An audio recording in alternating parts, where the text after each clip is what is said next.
Storie liberate, Historias, questo è il titolo dello spettacolo ospitato nel Teatro Eliseo di Nuoro e ideato dall'artista Piero Marras e dal documentarista Vittorio Gazzale, che stamattina hanno incontrato gli studenti degli istituti superiori nuoresi per una riflessione sul mondo delle carceri. Il recital di Marras è stato preceduto dalla presentazione del progetto Digitalizzazione degli archivi delle colonie penali della Sardegna, curato da Gazzale con la collaborazione dei detenuti. L'assessore comunale alla cultura Sebastian Cocco ha introdotto il tema del rapporto tra universo carcerario e società civile che vive all'esterno. È un progetto ampio, nel senso che non è solo il solito CD che uno fa, a parte che sono due, e poi ci sono anche due libri a corredo curati dall'amico Vittorio Gazzale che ha coordinato il progetto, perché questa cosa nasce a seguito di una ricerca fatta recentemente nell'ambito carcerario.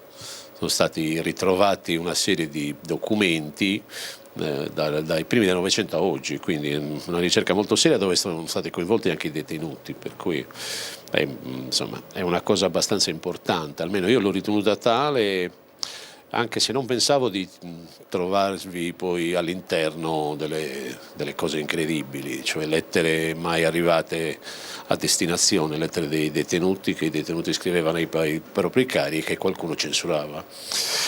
Per cui ho trovato in tutto questo materiale, che è tantissimo, un'anima.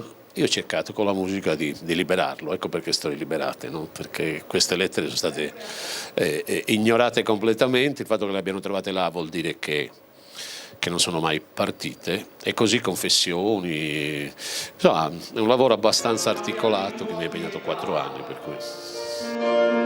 Costretta a ordire i dolenti pensieri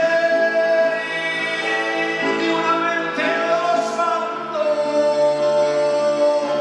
resisterò, ma voi pensatemi sempre.